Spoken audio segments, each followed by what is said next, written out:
DND number 12, Feed My Sheep in Jesus' Name, chapter 26.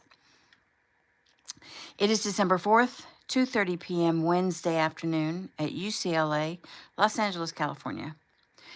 Jordan made her way out of the athletic complex and headed toward the parking lot with a shoe on both feet and no crutches. Her meeting with the coach had gone well as far as her first physical therapy session. It was almost as if she hadn't been injured. She was a little weak, but she felt good. Great, really. She couldn't wait to get in some pitching tomorrow morning. Yesterday, Jordan had an appointment with a woman named Maria who helped Jordan find a dress to wear to 3's movie premiere. It, too, had gone well. Both Maria and Jordan felt something simple, modest, and elegant would be the best fit for her, and they settled on a shimmery red high-low dress. It was sleeveless, showed only a hint of cleavage, hugged her trim, athletic body, and flowed around her as she walked. The bare arm showed off her muscle definition, or so Maria kept exclaiming. The color accentuated her blonde hair. Earrings and a necklace were chosen for accents. The whole thing made Jordan nervous, but she allowed it because she didn't want to embarrass 3 on the red carpet. She wanted him to be proud of her. 3. Young Eric. She sighed. He was her fiancé. The thought made her heart race every time it crossed her mind. As she smiled. Sometime this next year, she and Eric Kino III would be husband and wife. Her name would be Jordan Kino, and she wouldn't have to sleep in separate rooms or go home to her apartment she shared with her roommates. He would be her roommate. Oh, how she loved him, and oh, how she looked forward to living with him and sharing her life totally with him.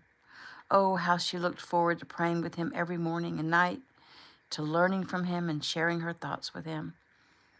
They hadn't discussed too much yet, like where they'd live, would they even stay in California. They had talked about driving across the country and seeing it up close and going back to Pine Forest in the spring or summer. She wouldn't want to live there. She wanted to be close to her mother and brother and sister and celebrate their milestones in life. She needed to tell that to 3. Jordan gasped as a hand reached out and grabbed her arm as she walked. You must be in deep thought, Agent Wyatt said. You almost walked right past me. Jordan smiled at the man. I am so sorry. Yes, I was thinking about 3, I guess. Agent Wyatt smiled. Oh, well, that explains it. Well, in defense, you're not wearing the usual suit. Wyatt nodded. Jason wanted us to try to blend in more, so jeans and a sweatshirt it is. Why? Well, actually, I'm not real sure. I think it's so we don't scare away your friends. Well, I don't have many friends, so there's no danger there. You have people stopping to talk to you all the time. That's just because they've heard that Eric Kino and I are seeing each other. They walked toward the car. So, a little instant popularity. I suppose. He shook his head. Well, don't let it get to you. People are shallow. So, are we still heading to English class? She nodded. Yeah, I guess, though I'd really like to just play hooky. He frowned. You want to keep your scholarship? She sighed. Yes, I do. I want to show 3 what I can do on the field. Well, then I guess it's off to English class. He opened the car door for her and helped her into the car, then went around to the driver's side and got in. How's the foot? Any pain? She shook her head. None whatsoever. I heard all about the healings that took place at the event. It's pretty impressive. Jordan nodded. I'm so grateful. So why do you think God healed you and not JoJo Adams? She sighed. Good question. I asked 3 what he thought, and he said that JoJo said it wasn't his path. He had things to learn and burdens to carry that would make him stronger. So I guess that means you must already be strong. Well, I don't know about that, but for whatever reason, I'm really grateful. Agent Wyatt motioned at Jordan. Put on your seatbelt, please. She nodded and obeyed. He started the car and drove away. And they didn't notice the eyes that followed them, that stared at them with so much disdain.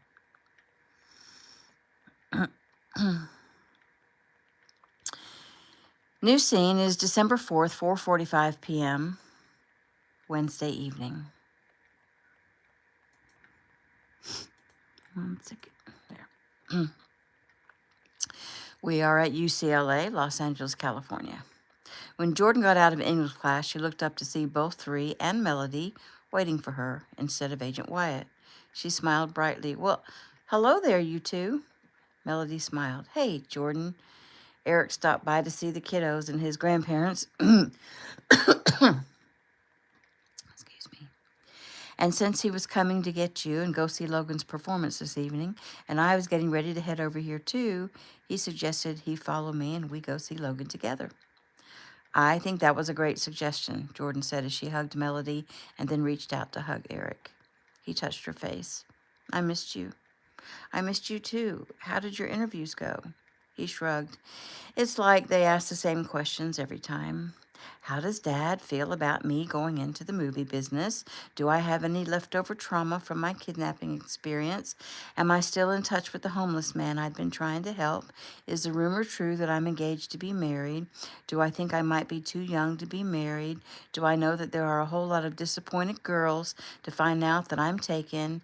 How does my mother feel about me getting married? How does my family feel about my fiance? He shook his head. Jordan frowned. I guess a lot of people could really hate me right now. They're just jealous, Melody said. Don't you worry about it. It's true, I am very, very lucky to have Three in my life. I still have to pinch myself that we're engaged to be married. It's me who's lucky, Eric said quickly. But it's not luck anyway. It's a blessing, and it was meant to be, and they can all just be mad or jealous because I am so blessed to have you, Jordan. Don't let all the publicity get to you. I'll try not to. Okay. Well, let's go watch my brother melt the hearts of all his classmates, and we can let everyone be mad at Melody for a while. Jordan laughed. Okay, deal. She linked her arm in Melody's as she spoke to young Eric. Did you send Agent Wyatt home? Well, I'm not his boss, so no. But he called in and let Uncle Joey know that I was here to get you, and he was relieved of duty for the night. But he'll be here to get you first thing in the morning, so don't worry. Jordan nodded. Okay, I won't worry. Sorry I'm such a chicken. Young Eric didn't answer. He just shook his head and put his arm around her. I guess you want to go change clothes? Jordan nodded. It won't take me but a few minutes. They headed to her apartment. Melody and young Eric conversed with Jordan's roommate, Colton, while they waited for Jordan to change. She was true to her word, only taking a few minutes. She wore the same black dress that she'd worn the first night he'd met her, this time with a soft knit cape over it, and that she borrowed from Colton. You look amazing, Eric complimented when she came out. So pretty, Melody agreed. Jordan shrugged. Well, I don't have much to choose from. I hope it's good enough. Eric frowned. It's perfect, he assured her. But he was kicking himself mentally. He hadn't thought about the fact that she still had very few clothes, and he needed to be a little more conscientious about that and make sure he took her shopping for anything she'll need for the holiday season, or maybe get his mom to do that. They headed to grab a bite to eat together and then to Royce Hall and then backstage. Logan immediately met them with a smile on his face as they came through the security door. Melody looked around at all the people rushing here and there, some holding long gowns on hangers, some carrying instrument cases. Most of the guys were in black tuxedos. Most of the girls were in red velvet gowns. Logan took both of Melody's hands. Hey, Mel, it's so good to see you. She laughed. You just saw me last night. Was it? It seems like it's been forever. Young Eric and Jordan both smiled. They understood how that felt. You look beautiful. Love that dress, Logan said. Melody smiled and looked down at the red dress she'd worn last year to church on Sunday before Christmas. It was a simple A-line dress with short sleeves and a white satin ribbon around the hem. Thanks, she said softly. So, guys, I just wanted to introduce Mel to a few of my friends real quick. They're all badgering me, saying I just made her up. What is it with the UCLA people? Eric said.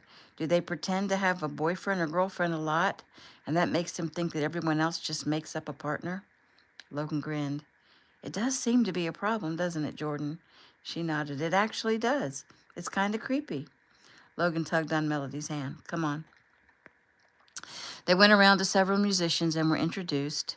Melody smiled sweetly as she offered her hand to each person. Jokes were made about Logan not being in the same league as Melody. Young Eric and Jordan smiled at the banter. Finally, Logan pulled Melody close and softly kissed her. Hope you enjoy the show and hope I haven't messed up you getting good seats. Oh, you didn't, Eric said. Your dad is saving seats for everyone. Logan smiled and nodded. It's very cool to have a dad, he said reverently. Young Eric nodded. It's very cool that you still appreciate it so much. I'll never take having a mother and father for granted again. What's this all about? Melody asked. Logan frowned. It's a long story. I was going to eventually tell you all about it, but I was waiting until... She waited for him to go on, and when it looked like he wouldn't, she urged him on. Until what? I guess until I was sure it wouldn't make you run away. Oh, is it that bad? Logan glanced at young Eric for help.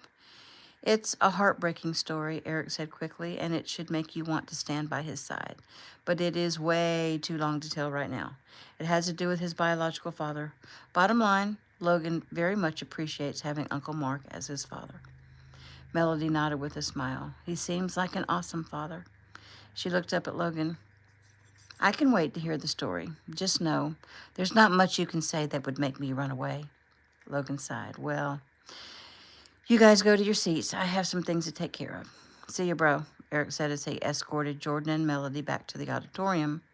It was easy to find their seats. The Kinos, Adams, Brooks, Lees, Keiths, and Davises took up seats in the 4th, 5th, and 6th rows of the center aisle. Jordan smiled at her mother, sister, and brother who had new Christmas outfits on that they'd bought special to attend the big holiday concert. They were sitting right behind her. She leaned over. You guys look so nice. Thanks, Jordan, Josie said softly. Jordan could tell that her 10-year-old sister liked the pretty new clothes. Jordan and Melody waved at the senior Kinos and their 5 little ones, who also were dressed up in pretty Christmas attire. Also on that row was Jason and Justin Lee and their wives, and Cam and Jeffy with their baby. Young Eric, Jordan, and Melody sat down next to JoJo. On the other side of JoJo were his little sister Em and his mom and dad, and then Melody's parents and her 2 brothers. Melody waved at them. On the row in front of them were Joey Breeze and their 3, and Jeff and Mickey Davis and their 2 boys. 35 people altogether. Finally, the lights dimmed and the program began. They started with the orchestra playing the first part of Tchaikovsky's Nutcracker, then immediately on to part of Handel's Messiah, and finally ended in Sleigh Ride. The curtain then opened to a beautiful winter wonderland and a chorus of 80 voices, including Logan's. They sang some holiday songs from around the world, and then finally, Logan came down to play the piano, and a percussionist joined him as he played and sang a lighter selection of popular Christmas songs. And when Logan played the intro to a familiar song and then opened his mouth to sing White Christmas, there was an audible gasp from the audience. They couldn't believe the smooth, deep quality of his voice. It was so perfect, almost sounded unreal. He went on to sing a few more, and then he went back to the choral group and joined in as they sang more songs, some very classical, some more modern. Several soloists stepped forward to perform.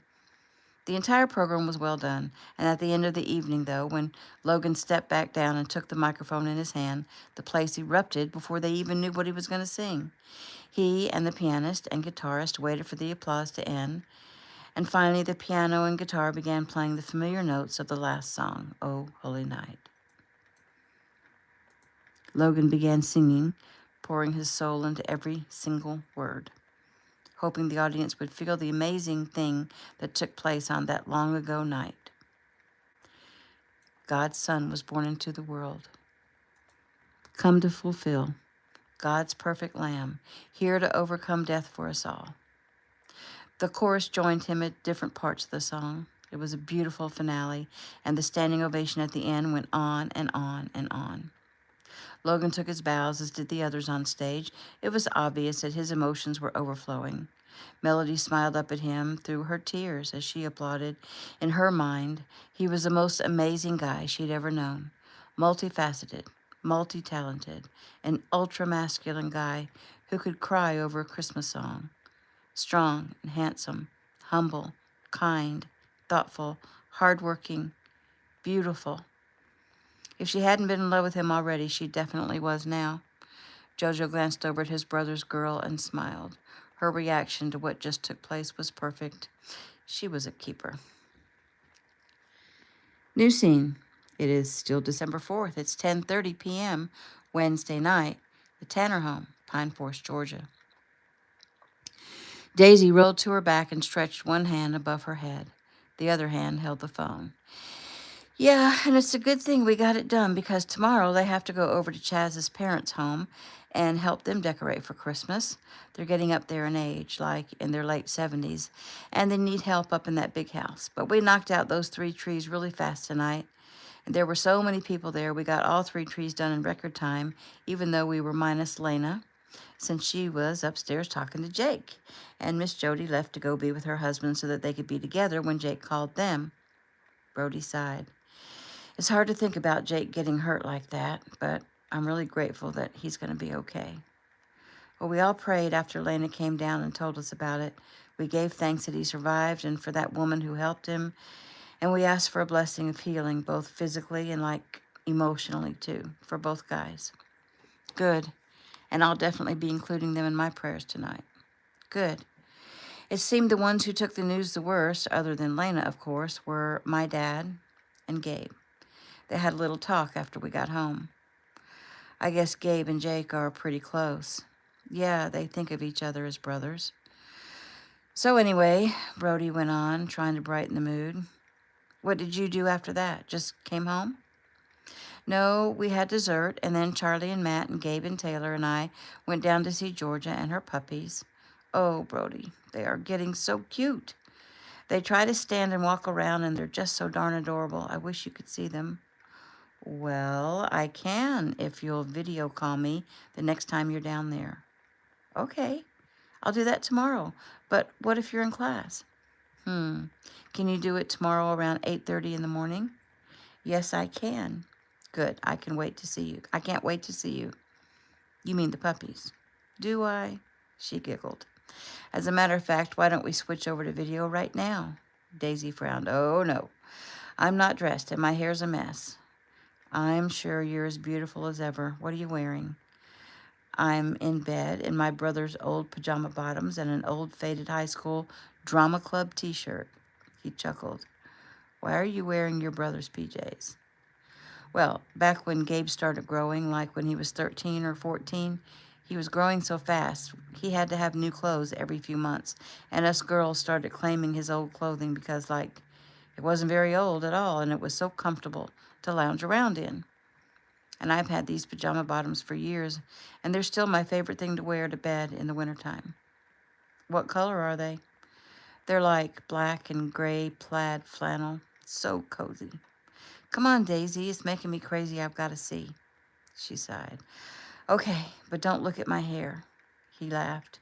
She waited while he switched over to video, and she smiled into the camera. Hey. Hey, he murmured, as he realized she was still in the bed, laying flat on her back, with her phone held above her face. Her hair was fanned out around her head on the pillow, and he swallowed hard. He sighed. Lord, Daisy, you are so beautiful. I'm really missing you right now. I miss you too, Brody, she said as she eyed his handsome face. He cleared his throat. Okay. Let me see the pajamas. She lifted the phone higher, and he got a full body scan that made his pulse jump. She was wearing a light blue t-shirt with a picture of drama masks on it, and the flannel pajama bottoms that looked a little too big on her, and she was about as sexy as a girl could be. He forced himself to smile casually. Very cute. She giggled. Yeah, right. Daisy looked up as Lily came into the room. Hey, sis, Daisy said. Hey, is that Brody? Yes, and you're on video. Lily smiled at the phone and waved. Hey, Brody, how's it going? Hello, Lily, it's going great. What you been up to? She sighed. I stopped by the inn to do a little prep work for tomorrow's breakfast. The inn is almost full, and it's about to get crazy up in here. Did you see the apples when you were there? Yes, why? Just wondering how they're doing. I mean, like with the news of Jake. They're good. They're grateful. When I got there, they were still on the call with him, and then they came to speak to me for a bit, and they said they were extremely grateful. They There were a few guests having a late snack, and they heard what we were talking about, and they were very impressed at how well Uncle John and Aunt Jody were handling it. That got them into a discussion about trusting God, and that led to a teaching moment, and it was actually a beautiful thing. Seeds being planted every day. I love it, Brody said softly. Well, guys, I'll be in the bathroom for about 10 minutes, and then I have to get some sleep. I have to be at the inn by 6. In other words, Daisy said, we need to finish up our call. We get the hint. You can finish or you can take it somewhere else, but I need to sleep. Right after breakfast at the inn, I have to go to class, then come home and help Mom with the babies, and then work on dinner at the inn. I feel you, Brody said. Good night, Lily. She smiled and waved at the camera as she closed the bathroom door. Your sister is so sweet. Daisy smiled. She's the best, and she works so hard. So what do you have to do tomorrow? Well, first I have to do my workout, and then it's my turn to make breakfast here at the house in the morning, and then I'll go take care of the dogs, and I have to work at the center for a while. And then I promised Mom, sorry. And then I promised Mom I would do the grocery shopping for her, and then I was going to spend some time with Gabe and Taylor by taking a martial arts class with them, because after tomorrow, the Kinos have only one more day with us. And then after martial arts, we'll have dinner, and then we'll clean up and have family prayer and hit the sack. Wow, that's a lot. It's normal. What's on your schedule? Brody took a deep breath. Bible reading and family prayer via video call at 6. Breakfast at 7. Team meeting at 7:45. Video call with you and the puppies at 8:30. Class starts at 8:50. Lunch at 11. Practice 12 to 3. Conditioning 3:30 to 4. Weights 4 to 5. Dinner at 5:30. Shower after dinner. Study hall at 7. Call my girl at 10. Pass out until 5:30 the next morning. Wow. Brody, that sounds really hard. He chuckled. Hard builds character. She smiled. This guy, he was something. I'm amazed by you. Ditto, he said softly. Well, I guess I better say goodnight. Brody smiled. Good night, Daisy. See you in the morning. New scene. It's December 5th, 1:20 a.m., the wee hours of Thursday morning. Tanner home, Pine Forest, Georgia. Gabe pulled himself from a deep sleep and grabbed up his phone. Hello? Hey, Gabe, Taylor said softly. He sat up. Taylor, what's wrong? She sniffed. I really need to see you. Are you sick? No. Bad dream? No, I just can't sleep. I need you. Will you come here? He tried not to sigh. Tonight? Yes, she said timorously. I have a bad feeling. He swung his legs over the side of the bed. Do you know what the bad feeling is about? No, I mean, it just feels bad or scary or something. Gabe thought about his vision. Will you come? I mean, after Friday, you won't be able to come to me. He nodded. Yes, Tay, I'm coming. When you come up the drive, turn your lights off and come around back, and I'll sneak you in. Gabe sat silently, thinking a moment. Gabe? Yep, I'm here, but I'm not going to sneak in like some high school kid. I'll tell your father that you needed me and I came to see you. She sighed. Okay. Taylor, go down in the den and wait for me. I'll be there in about 15 minutes. Okay, she said softly. Gabe quickly dressed. He grimaced as he realized he needed to borrow his father's car. Should he knock on the bedroom door or text? The knock might wake his mom or the babies. So he picked up his phone and texted. Dad, sorry to wake you. Taylor's having a problem and I need to go see her. Mind if I borrow your car? His dad responded with a simple thumbs up. Gabe headed out. As he got to the Kino plantation, he pulled up to the gate, pressed the code, and it swung open.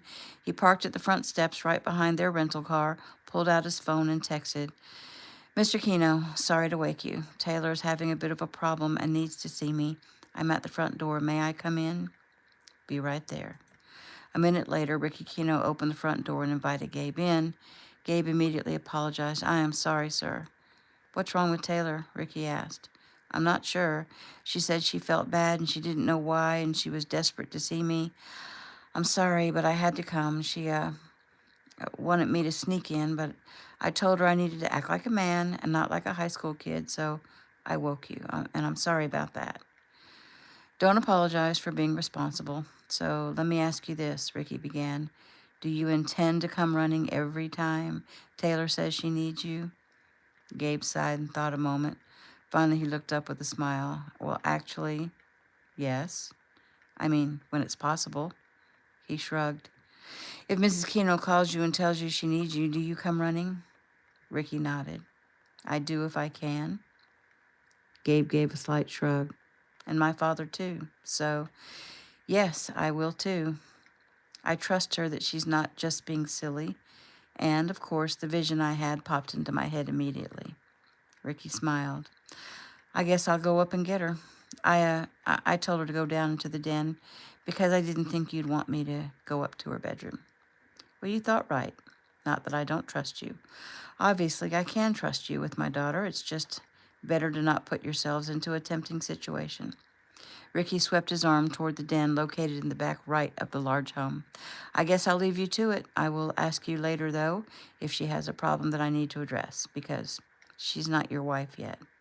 Gabe nodded. Yes, sir. I understand, sir. He bowed slightly. Ricky chuckled and headed back up the steps. Gabe made his way into the den. Taylor was sitting with a blanket around her shoulders, her knees drawn up to her chin. She looked up at him as he came in. Hi, she said softly.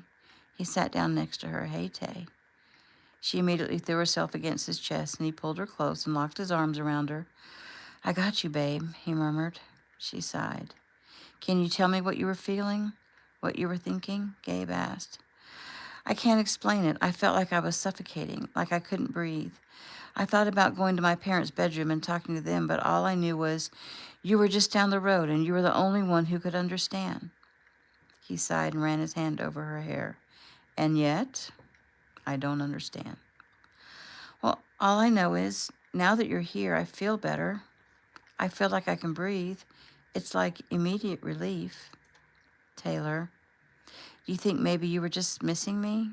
I mean, like, I know it's hard to be apart, and you know you guys are about to leave to go back to California, and maybe you just panicked a bit. I know the feeling I get when I'm missing you. It's sort of like an ache, and the only time it goes away is when you're just like this.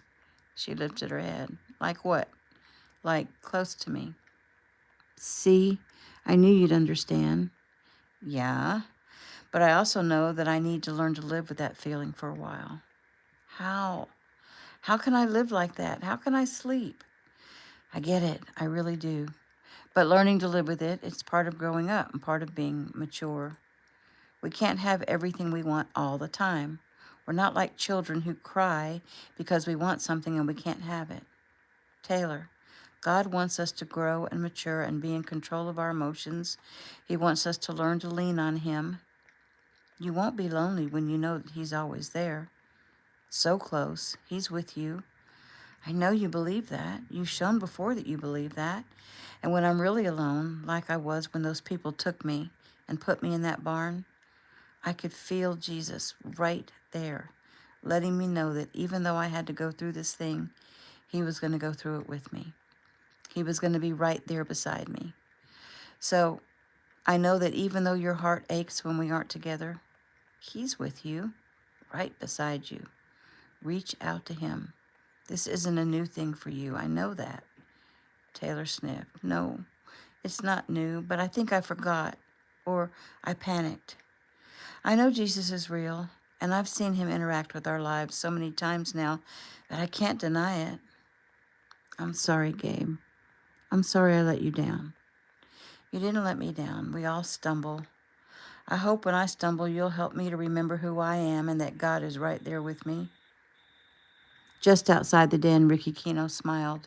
He'd come back down to tell them they were welcome to raid that refrigerator and that there was ice cream that needed to be eaten before they left town. He'd stopped because he'd heard Gabe's words that God wants them to mature and be in control. The rest of his words were pretty darn wise. If his daughter and this young man actually do end up getting married, Ricky knew Taylor would be in the best hands. This Gabriel Tanner was more than just attracted to Taylor. He loved her unselfishly, which made him completely worthy of her. He decided to forego the message he'd come to impart and not interrupt. In the den, Gabe lifted Taylor's chin and lowered his head to kiss her. She sighed as he did. He understood because it was always such a relief to kiss this sweet girl. He did so now, several times, until their breathing became labored.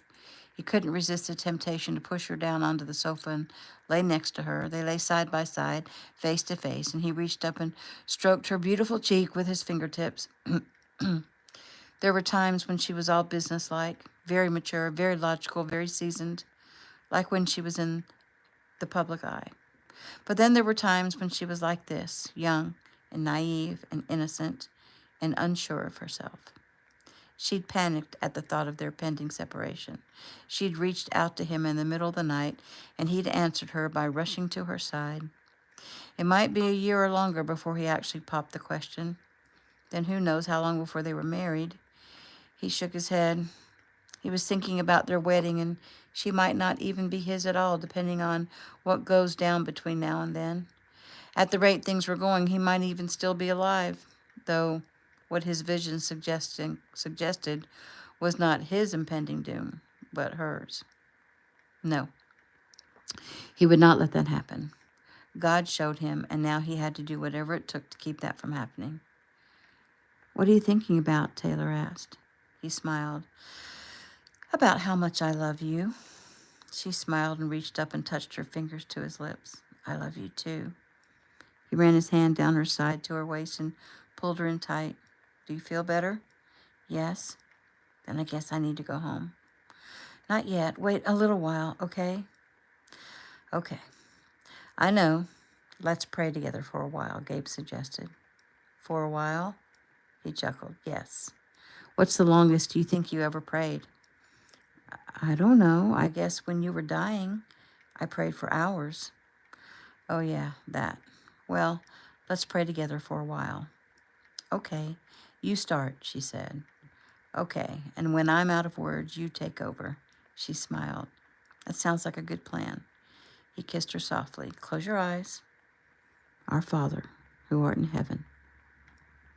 New scene. It is still December 5th, Thursday morning. Kino Plantation home, Pine Forest, Georgia. They both woke at the sound of a man clearing his throat. Gabe couldn't sit up because Taylor was laying across his body. She scrambled up when she realized that her father was in the room. Once she was off of Gabe, he sat up and then stood up. Sorry, sir, I fell asleep." Ricky nodded, stating the obvious. Gabe nodded, reached in his pocket and pulled out his phone. His eyes opened wide. It was 5 a.m. "Gabe, may I ask what your plans are for the day?" "Yes, sir. I'm going to go run a few miles, then head home and have breakfast with my family. Then I was going to get Taylor, and we were going to do some Christmas shopping. And then I promised my mom I would help her finish decorating the house, and more importantly, the front of the house for Christmas. She likes to do it all up. And then Taylor and I were going to attend a martial arts class at Apple Studio with Daisy. I'm not sure what after that." Ricky nodded. "Sounds like a good day. I'll be at the class. I've been asked to be guest instructor today." "Oh, well, that's cool," Gabe said.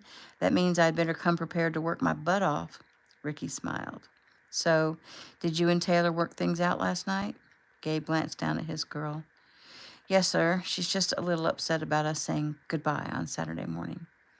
Ricky nodded at his daughter. "You okay, sweetheart?" She shrugged.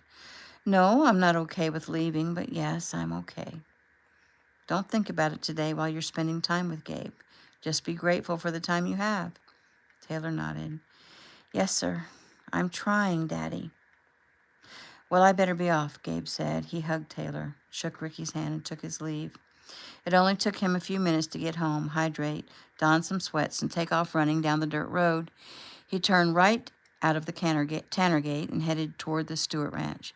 As he ran past the inn, he smiled at the delicious aromas drifting out. The smell of breakfast cooking was always a warm fuzzy for him. It brought him such good memories, the cold wind as he ran, the smells, the anticipation of the season that celebrated the birth of the Son of God. He just passed the front gate of the inn when he heard a car coming up from behind him. He thought it was probably a member of his family heading out for the day, and he braced for them to blow their horn at him to try to scare him. They were driving pretty fast, though, when he glanced around. It wasn't his family, but the car was coming right at him. He dove out of the way, the side of the car grazing him. He smashed against the iron fencing of the inn, and the car swerved over, almost hitting the fence, and came to a stop. Gabe grunted as he rolled over to see what was happening. He wasn't really hurt, nothing worse than what he'd faced on the football field. He sat up and watched as both the driver's side and the passenger side doors swung open and two people emerged from the car. Gabe struggled to his feet, getting ready to defend himself.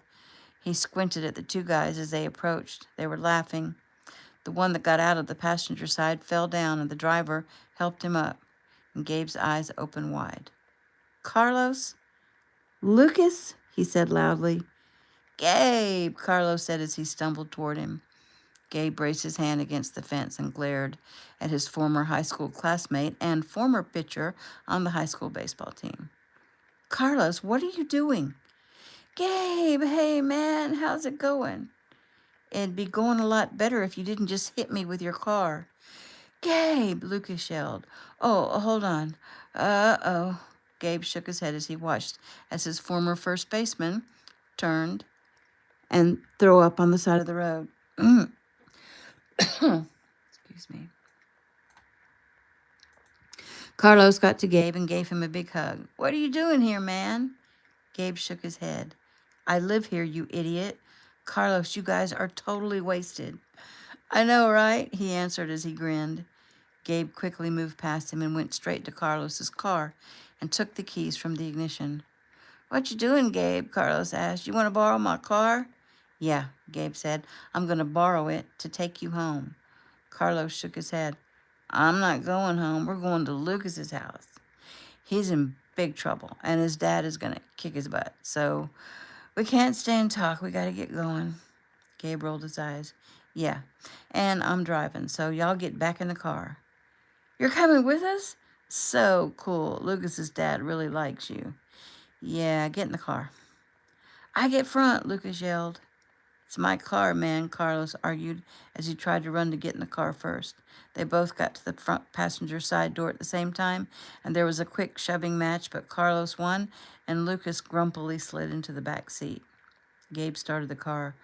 "Buckle up, guys," he ordered sternly. Carlos laughed. "Oh, Gabe, such a Boy Scout. I really miss you, man." "Yep, I miss you too. But I'm not kidding. Buckle up." "Sir, yes, sir," Lucas muttered. Gabe waited for his friends to accomplish the simple task.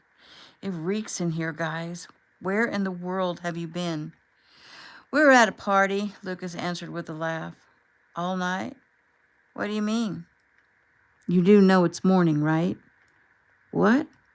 "Well, no wonder Lucas's dad is mad," Carlos slurred. Lucas started to outright cry. "Oh, man, my dad is going to kill me." "Yeah, and you deserve it," Gabe said. "How in the heck did you guys end up over here on my road?" "I don't know. Lucas was giving me, shortcut directions to his house." Gabe shook his head. "Where was the party?" "Over at Kappa something house at Middle Georgia." "Geez, guys, that's over an hour away." Sighing, Gabe headed into Pine Forest. Lucas lived over on the opposite side of town, just a few miles past the high school, and Gabe drove into town and had just passed the community center on Hill Street when the cop pulled up behind them and turned on his blue lights. "Great," Gabe muttered. He carefully pulled the car over onto the shoulder of the road and let the window down and raised up a little so he could pull his wallet out of the pocket of his sweats. He watched the Pine Forest policeman in the side view mirror as he approached. Unfortunately, Gabe didn't know this guy. He figured he must be one of the new officers they'd recently hired to keep up with the growth of the town. Also, unfortunately, the cop approached the car carefully and unbuckled his sidearm as if he expected trouble.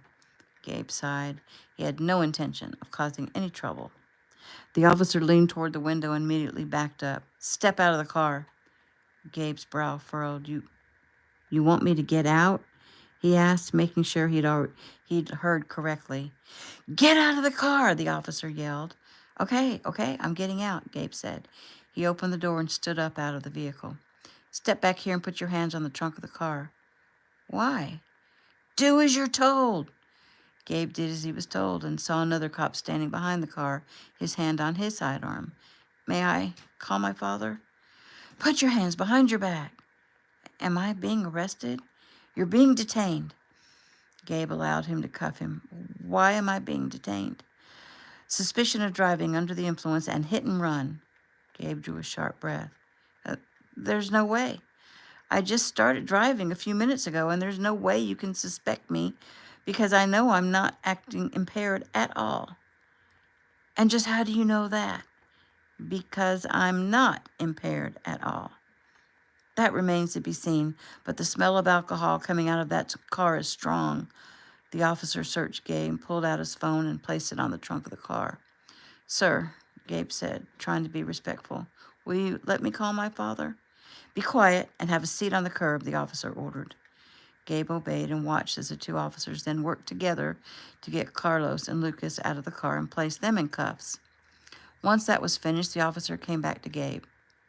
Do you not have any ID with you? It's in my wallet, which I laid on the dashboard when you made me get out of the car. Sir, I'd like to call my father. This is a big misunderstanding. Yeah, kid, that's what they all say. Listen, I get that, but everyone in this town knows me. They know I wouldn't drink and drive. I'm underage, and they know me. Call your chief or the Pine County Sheriff. They know me. And I guess the mayor knows you too, huh? Yes. I mean, really, he does. The officer pulled Gabe's wallet out of the car and looked at his ID. He looked up. Gabriel Tanner? Yes, sir. Are you related to Keegan Tanner? He's my father. Well, he's going to be pretty disappointed in you. No, sir, he's not, but he might be disappointed in you. Do you know him? He gave a class to the incoming officers.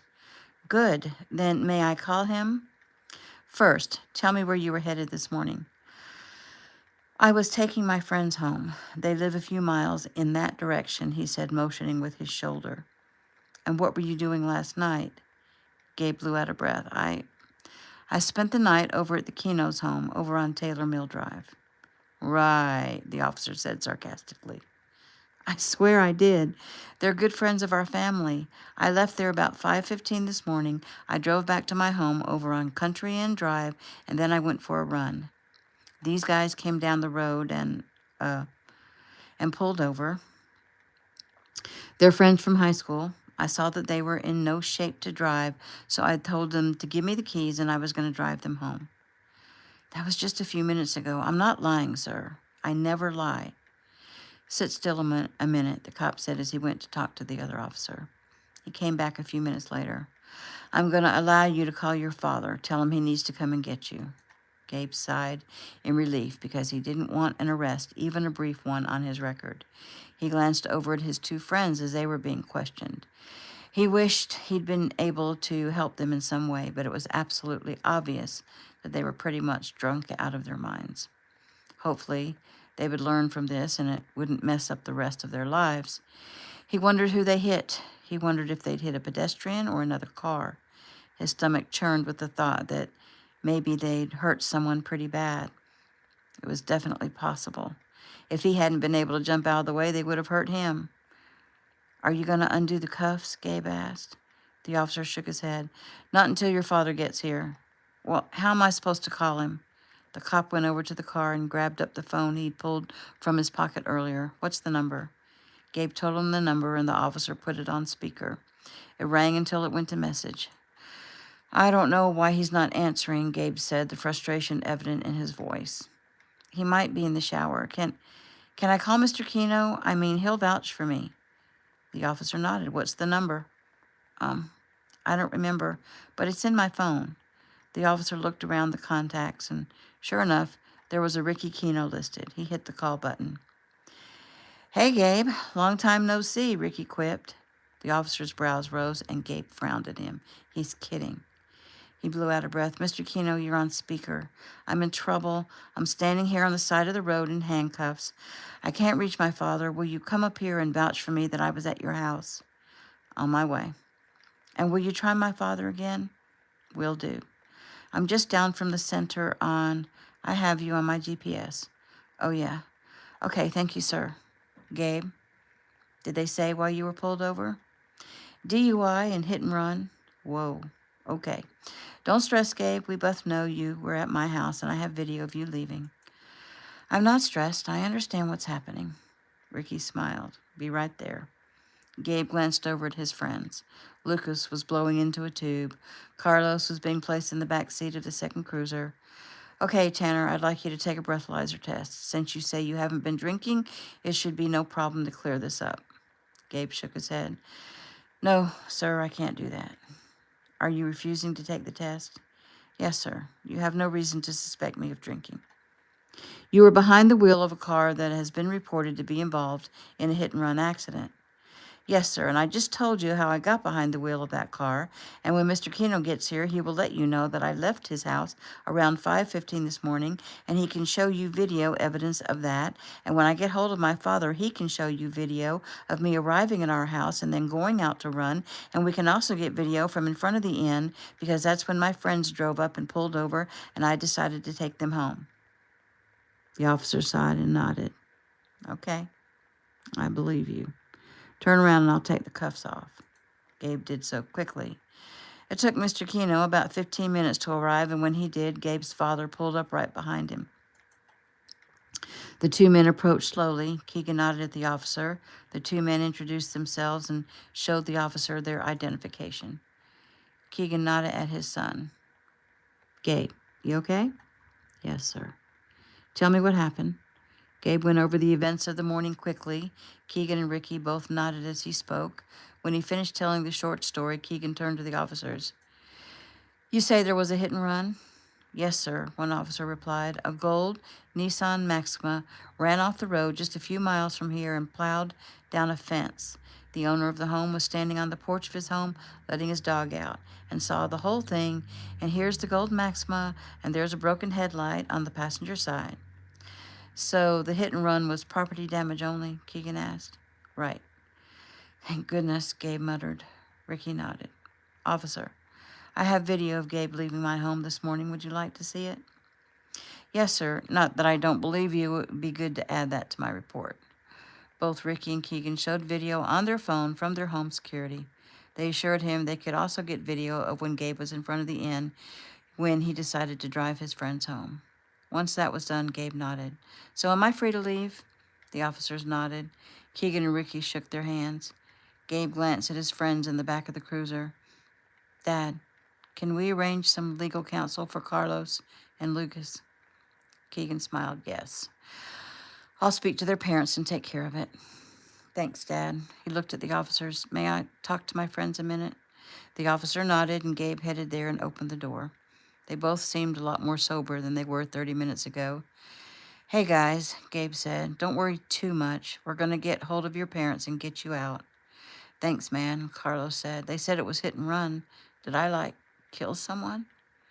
You killed someone's fence, Gabe said. A fence? I hit a fence? Yep, thank God that's all it was. But you guys, y'all know better than this. Don't do stupid things that could ruin your lives, okay? I hear you, Lucas grumbled. You always were such a Boy Scout. Gabe shrugged. Look, I know everyone makes fun of me for trying to do the right thing all the time. Today, doing that almost got me arrested. But Carlos, you could have killed someone. Heck, you almost hit me, and that would send you to jail for a long time.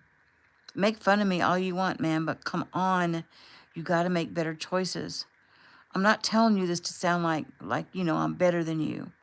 I'm telling you this because you guys are my friends, and believe it or not, I actually care about what happens to you. He sighed. The guys were quiet a moment as they digested the sentiment.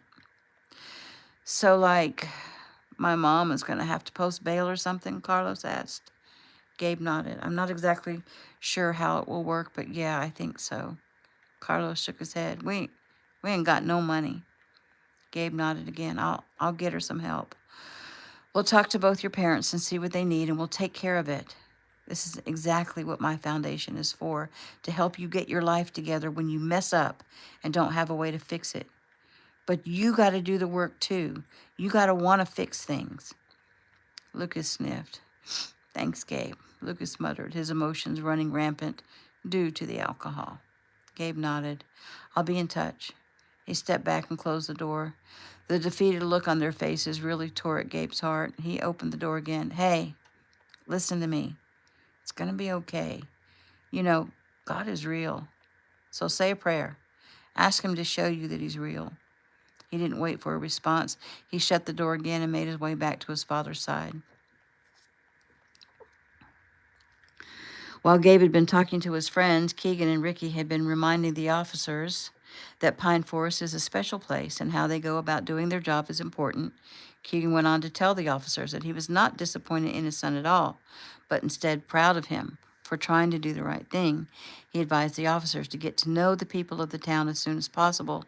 He told them that the Tanner family and the Kino family don't expect special treatment, but they do expect to be treated with respect, and that so do the other people who live in Pine Forest. And finally, they shook the officers' hands, and Keegan put his arm around his son's shoulders and walked back to the car. Gabe thanked Mr. Kino for coming to help so readily, and Ricky smiled. I had no choice. Taylor would be devastated if she couldn't have this day with you. Anyway, glad to help. I've been arrested before, and so has my son. It's no fun. Not one little bit. Gabe nodded. I know about young Eric, but what did you get arrested for? Ricky sighed. Felony assault. A man shot and killed an Ameritech agent and almost killed another agent and my stepmother and Jeffy when she was just a kid. He took Jeffy, and when I caught up to him, I almost beat him to death with my bare hands, and he pressed charges against me. I remember that, Keegan said. It was in the news, and it was before I met your mom, Gabe. I was actually preparing to go undercover on the case that brought your mom and I together. Yep, it was also before Bree and I were together, Ricky added. How old was Jeffy? Gabe asked. She was 7, Ricky sighed. So much has happened since then, and here I am talking to Keegan's grown son. It's weird how much can happen, and how fast, Gabe said. Yep, one day you'll be telling your own son about the time you almost got arrested, Keegan said. Gabe smiled at the thought of having a son. Hopefully, he would be his and Taylor's son. How cool will that be? And that is the end of chapter 26.